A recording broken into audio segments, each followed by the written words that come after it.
Hello and welcome back. Today we're going to be looking at everyone's favorite kind of parry, the hanging parry. First, we need to learn a new piece of footwork called the cross step. So let's take a look at that. A cross step is very similar to a traverse, where the goal is to move the body offline in order to evade an attack.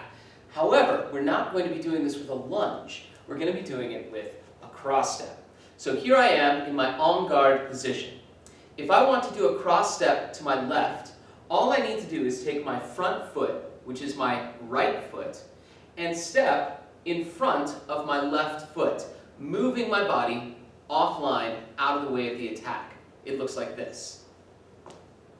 Now, see that my front foot, my front toe, is still pointed directly forward. Now I'm allowing my back foot to come up off the heel a little bit, but I am sinking down. I'm also keeping my hips on line. Now to recover, I simply move my front foot back, and then I am back into an en garde position. My hips don't ever change their orientation, and neither does my front foot. My back foot, I'm allowing my heel to come up, but my body is sinking down, lowering my center of gravity. So here it is again, cross step left, and I sink down. Now I am not turning my hips. I'm not doing this. This is not a cross step.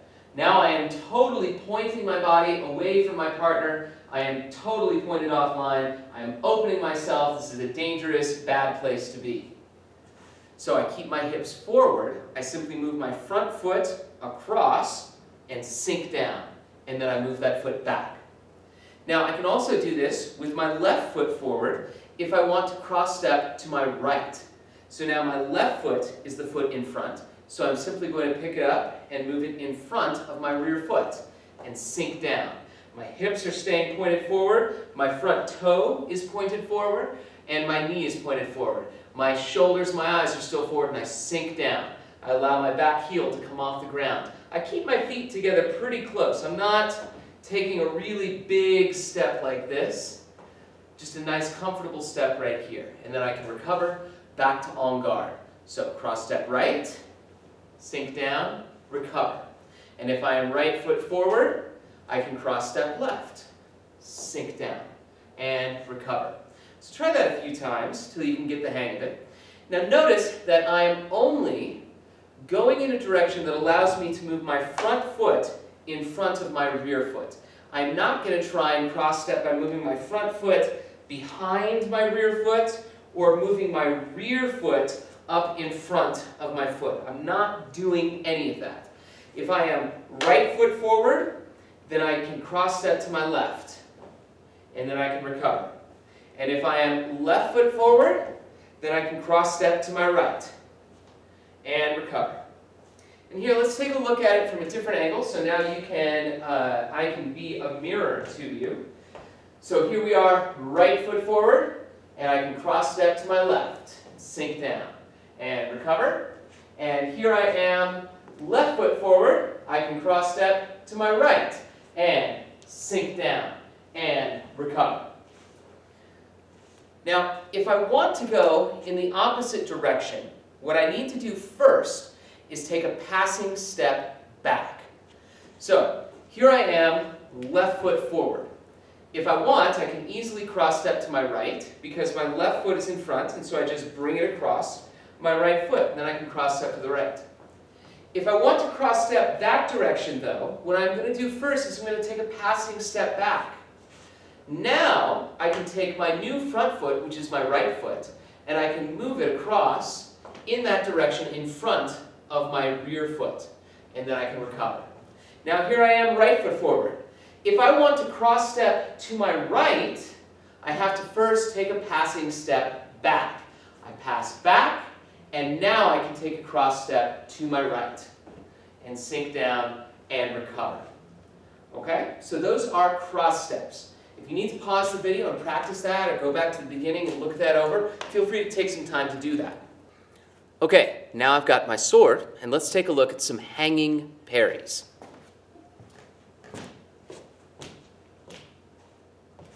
Hanging parries are very similar to head cut parries. So, for instance, here is parry number 5. Now, what I'm going to do is I'm simply going to hang that parry off to the side. I'm going to move my hand so that my hand is now over my head, and the sword is now at about a 45-degree angle pointing down. It's still above and in front of my head. I'm just hanging it down a little bit. My head is still able to look through this space in between the sword and my arm. So this is a 5, this is a hanging 5. And now, of course, we would accompany this with a cross step or a traverse. So here is 5, and here's 5, hanging 5 with a cross step. And here is hanging 5 with a traverse. So 5, hanging 5, traverse, just like that. So, to get there, we still have to cross our heart. We still have to bring the tip of the sword down and in, point the true edge of the blade up, and then I can simply move it into the hanging position. I don't need to go into 5 and then hang it. I can go directly into that position as long as I'm crossing my heart. What I cannot do, though, is I cannot reach out and up and over, because then I am reaching up to grab their weapon and pull their weapon towards me. That is not what I want to do. I need to cross my heart so that I am pushing their weapon away from me. So I need to see those hanging 5s come up across the heart and not out and up and then down. Don't want to see that. I want to see this. And we can do it with a traverse or a cross step. Now when you do it with a traverse, the default choice is to do it to the rear 45s.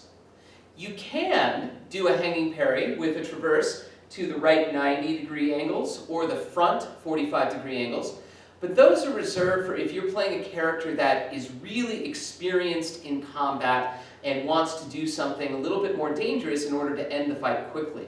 So something like that could be used for a finishing move in a fight, for instance. But the default choice is to maintain distance with your partner, and in order to do that, you're going to need to move backwards by traversing on the rear 45-degree angles. So here is, once again, my hanging 5 with a traverse. And here is my hanging 5 with a cross step. Pass back, cross step, sink down. And then I can recover. Now I'm left foot forward here.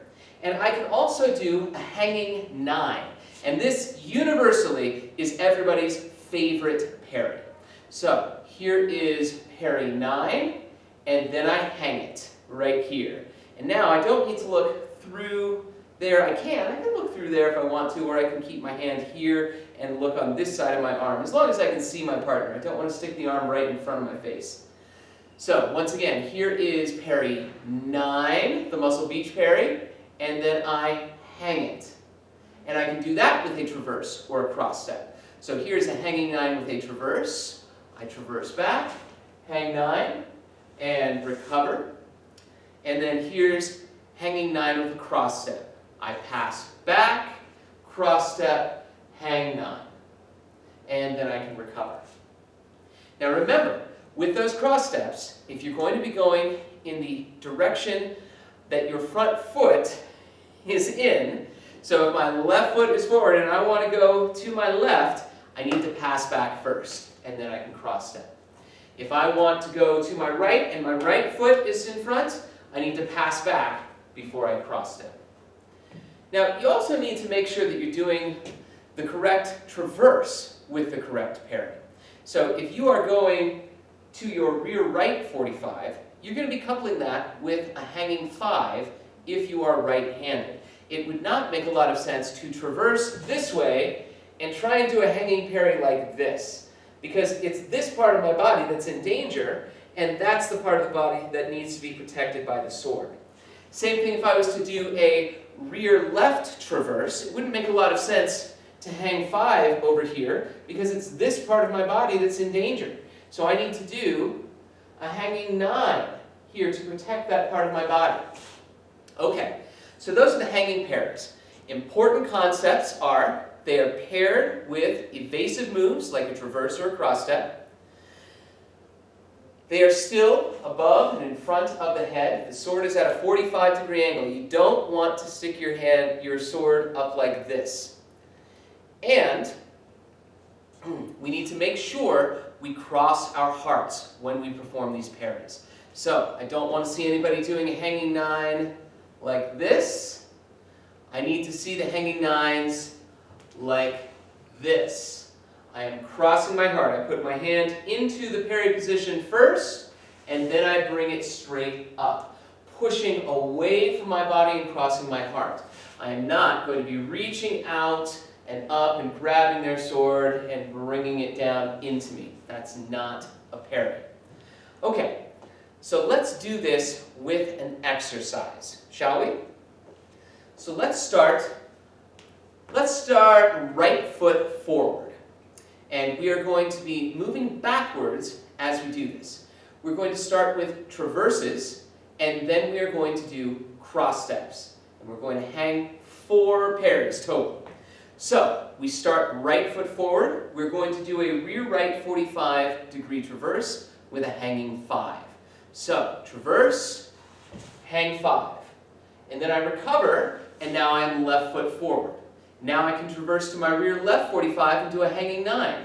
Traverse, hang 9, and recover. Now I am right foot forward. I'm going to pass back and do a cross step right while hanging 5. Pass back, cross step right, hang 5. I recover, and now I'm left foot forward. I'm going to pass back, cross step left, and end with a hanging 9. Pass back, cross step left, hang 9. And that is our exercise. So let's take a look at it from a couple different angles. So first, we'll do it with me facing this way so that you can be my mirror. I start right foot forward. I'm going to start with a traverse, rear right 45, hanging 5. Traverse, hang 5. Recover. Now the other direction with a traverse. Traverse, hang 9. Recover. Now cross step to my right.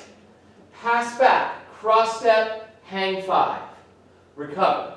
Now cross step to my left, hanging 9. Pass back, cross step, hang 9. Recover. That's the exercise. Let's see it from the side. So I start right foot forward. I'm going to start with a traverse and a hang 5. Traverse, hang 5. Recover. Now traverse, hang 9. Traverse, hang 9. Recover. Now cross step. Pass back, cross step right, hang 5. Recover. Now another cross step. Pass back, cross step left, hang 9. Recover. So that's the drill I'd like you to do. Now I do want to show you just a couple other things. First, I'd like to show you the attack that would go with these. So we're going to use Moulinet head cuts. But instead of doing a Moulinet head cut that stops and extends above, instead we are going to cut all the way through, much like we would have done in an evasion, because these are evasive moves. So I weight shift back, do that Moulinet, pass forward, and I cut all the way down and through. Now if I was doing this with a partner, my blade would bounce off their blade. I'm cutting with the true edge down, and they've got their true edge up, and so it would be deflected, boom, off their blade and to the side. So I'm cutting at a slight angle here, and cut, deflect, off to the side.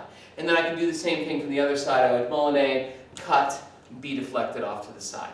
So that's what the attacks would look like with these. And if I was just doing that same exercise with a partner, my attacks would the sequence would probably look like this. Weight shift back, Moulinet, cut, weight shift back, Moulinet, cut, weight shift back, Moulinet, cut, weight shift back, Moulinet, cut. And that would be the end of the exercise.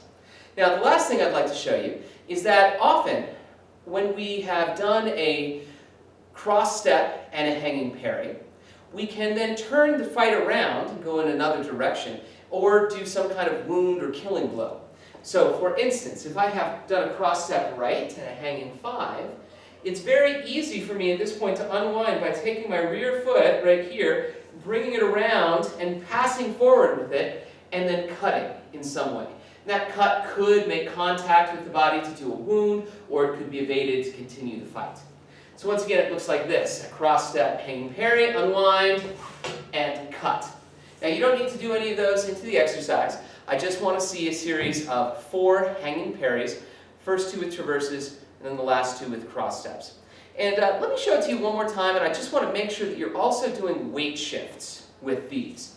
So we start right foot forward. As they prep and do their Molinet, we're going to weight shift forward, and then we're going to traverse and hang. And then we recover. We weight shift forward as they prep, traverse, hang, recover. Then we weight shift forward as they prep. We pass back, cross step, hang, recover. Weight shift forward as they prep, pass back, cross step, hang. And then if you want to, you could end by unwinding and doing a cut like that. You don't have to. All right? That's it for now.